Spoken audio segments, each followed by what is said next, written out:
Okay, I'm going to go through apartment calculation here. This is one right out of your blackboard again. So it starts out with 4 suites at 10.5 kilowatts. So this is our main service calculation. They've already given us the wattage per the suites. So if we have to determine what that wattage is for the suites, we would use rule 82021, and that's going to give us these values here. Okay, that's just pretty straightforward. I guess before we go through that though, the one thing to mention for the range is something specific. If there hasn't been a range provided for, this is a bit different than single dwellings. So it says for rule 5, it says we're going to put 6,000 watts for single range plus 40% of any amount that exceeds 12,000. So that's similar. It's this part here. So under the additional loads, it says 25% of the rating of each load with a rating in excess of 1,500 watts. So again, it has to be 1,501 watts. Then we will use it. Plus 6,000 watts if an electric range is not provided for. So that's basically saying that if there's been no range provided for, we're putting in 6,000 watts regardless. Okay, it's basically just saying if you got a gas range, that's awesome, but we're going to put 6,000 watts towards the apartment wattage just to make sure we cover a range. Okay, so that was just a little thing that we want to make sure that we have an understanding. It's a bit different than single dwelling.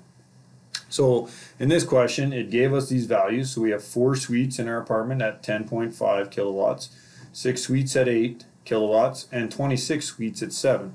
So these would be like your 2-bedroom, your 1-bedroom with some stuff, and maybe just like a bachelor suites. Who knows, right? Just depends on what's actually in the unit. So the other part of this question says the demands listed above each include 2 kilowatts of air conditioning, and says this apartment also has a house panel rated at 15 kilowatts. And it wants to know what the minimum ampacity of the service conductors is. So we're in rule 3 here, 82023. This is to do the main service calculation. Okay, 3A. I'm just going to zoom out here a bit. Okay, so this here is our rule for doing a main service calculation, 3A to E. So that's what this question's asking, the main service ampacity. So the first thing we're going to do is read the first rule that says we're going to, the calculated load can be indicated from sub rule 1A and the following. Okay, so 1A is basically the suites wattage themselves, which have been given to us. And it says A, excluding any electric space heating loads and any air conditioning loads, the load shall be considered to be. Okay, so before we get into the derating by percentages here, I just want to make an important distinction here about what that just said. So A says excluding heat or AC. So this question says we have air conditioning in each unit, 2 kilowatts of it. So we have to take that out of each suite's wattage before we start applying the deration at percentage here.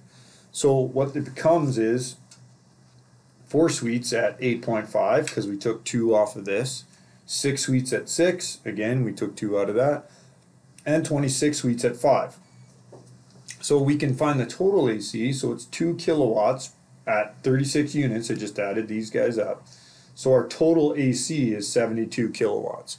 Okay, it's not that we're not going to use that, we're just going to put it aside. Because as we go through and start derating the suites based on this percentages, we can't have the AC or the heat in there because they have their own rules that say we can't derate them. AC for sure we cannot derate, it goes in at 100%. Heat we can derate, but we have to do it based on section 62. So we can't apply these deration factors to those because there's specific rules in the code that says we cannot do that. So once we've removed the heat or AC, and this question is just AC, but it could be heat, and we would treat it the same. Aside, from the fact we would go to section 62 to determine its total wattage towards the service. Okay, then we start using rule 1, Roman numeral 1, that says, the first one says we take 100% of the calculated load in the unit having the heaviest load. So our heaviest load now, again, is 8,500 watts. So we got 1 suite at 100%, and it comes over here. The next rule says, or rule 2, Roman numeral 2, says 2 suites, 65% of the sum of the calculated loads in the next 2 units having the same or next smaller loads. So then we're going to have 2 at the next highest. We had 4 of them in total. So we used 1 here. So we got 3 left. So we're going to put 2 at 8,500 at 65%. And we get our wattage towards our main service calculation. Now rule 3 says 40% of the sum of the calculated loads in the next 2 units having the same or next smaller load. So we've used 3 at 8,500. We have 4, so we're going to put 1 at 8,500 times 40%. And then another one at the next largest, which is our 6,000. So that's going in at 40%. So this covers the 2 suites from that rule. Now rule 4 says 25% of the sum of the calculated loads in the next 15 units. So I have, at 6,000 we started with 6, I used 1 here. So then I have 5 left, so I got 5 at 6,000 times 25%. And then I'm going to start going into these 26 because they're the next largest.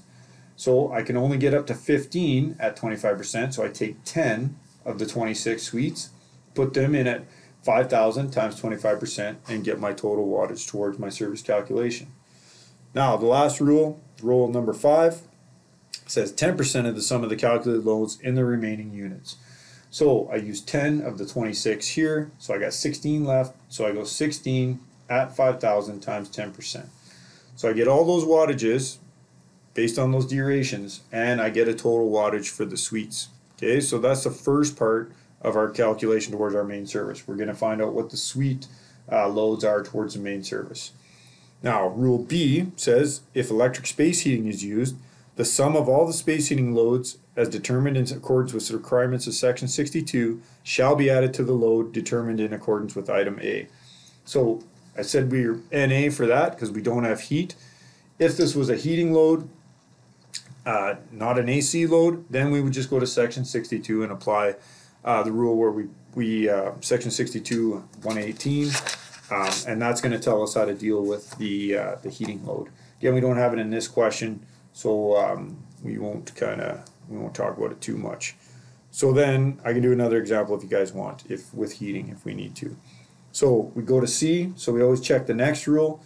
AC says it goes in at 100%, so I'm going to take that 72,000 watts that I calculated from my units up here, and that's going to go towards the main service calculation. D is saying, except as permitted by Rule 8106.11, any electric vehicle supply equipment loads not located in dwelling units shall be added with the demand factors specified in Table 38. So we would go to Table 38 if we had electrical vehicle supply, and we don't in this question, so it's NA. E, in addition to any lighting, heating, and power loads not located in the dwelling unit shall be added with a demand factor of 75%. So that's our house panel. So anything that in the apartment that's not in the units themselves, so that's like hallway lighting, heat in common areas, anything that basically is not within the unit itself. Sometimes there's shared laundry.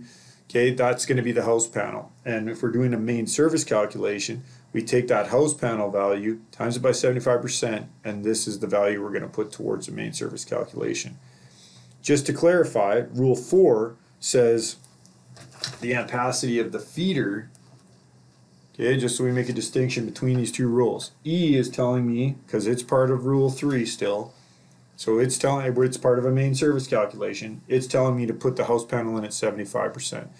4 is talking about the feeder for the house panel. If we're deciding the ampacity of the wires that are actually feeding the house panel, we put those in at 100% because it says right here with the demand factors not less than the rating of the equipment. So that's saying 100%.